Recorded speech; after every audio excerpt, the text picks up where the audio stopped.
31 night যখন হবে তখন শুভ নববর্ষ, মাকেও বলবে না, বাবাকেও বলবে না, নিজের ভাইকে বলবে না, নিজের প্রেমিকাকে বলবে। কি বলবে? Happy new year. কাকে পাঠাবে? নিজের প্রেমিকাকে পাঠাবে। নাউজুবিল্লাহ মিন যালিক। হ্যাপি নিউ ইয়ার তো নিজের প্রেমিকাকে দেওয়া জায়েজ না, এটা জানা। এটা নিজের আপনকেও বলা যাবে না, কারণ আমরা মুসলমান। আমাদেরকে আল্লাহ পাক কোথাও বলে নাই যে এরকম নতুন বর্ষ নতুন বর্ষ। হয়তো আলীর ঘটনা, কেউ কেউ হয়তো ওমর ঘটনা বলছেন যে দেখতেছেন নববর্ষর পিঠা মিষ্টি এগুলো চলতেছে। তো উনি জিজ্ঞেস করেন এগুলো কি?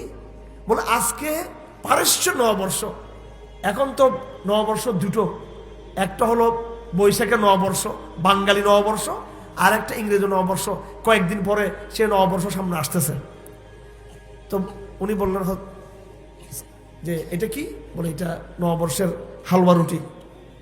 তো তিনি বললেন কুল্লু ইয়াউমিন লানা নওরুজ, প্রতিদিন আমাদের নববর্ষ, প্রতিদিন আল্লাহর নিয়ামত সূর্যোদয় হয়, প্রত্যেক দিন নতুন দিন। সুবহানাল্লাহ। এগুলো বলে বলে বিশেষ দিনের ফজিলত।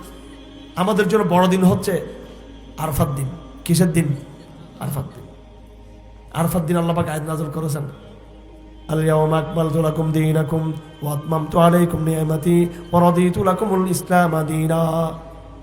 আজকে আমি তোমাদের জন্য তোমাদের দ্বীনকে বিজয়ী করেছি, নিয়ামতকে পরিপূর্ণ করেছি, আমি তোমাদের দ্বীন সম্পর্কে আমি সন্তুষ্ট হয়েছি। চূড়ান্ত ঘোষণা আসছিল, শেষ আয়াত কোরআনে কারীমের।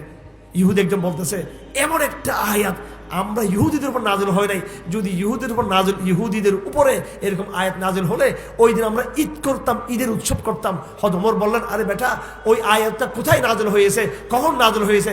আমরা জানি এই আয়াত নাজিল হওয়ার জায়গা ছিল আরাফার ময়দান, আর দিন ছিল আরাফাতের দিন, 9 তারিখ জিলহজের, এবং জুমার দিন ছিল, ওই দিন নাজিল হয়েছে। এবং ওই দিনটাকে আমরা আমাদের ইতিহাসে, আমাদের বছরে সবচেয়ে সেরা দিন মনে করি আরাফাত দিন। আর খ্রিস্টানরা বড় দিন বলে 25 তারিখকে। আর এদিকে নববর্ষের দিন মনে করে যা সাংস্কৃতিক মানুষ। আমাদের সংস্কৃতি হচ্ছে ঈমান, আমাদের সংস্কৃতি আরাফাত দিন, আমাদের সংস্কৃতি আশুরার দিন, আমাদের সংস্কৃতি শবে বরাতের রাত, আমাদের সংস্কৃতি শবে কদরের রাত। কথা ঠিক না বেঠিক? হ্যাপি নিউ ইয়ার, পয়লা বৈশাখ, এগুলো আমাদের সংস্কৃতি নয়, এগুলো আমাদের। কথা পরিষ্কার কিনা? এগুলো ফিতনা।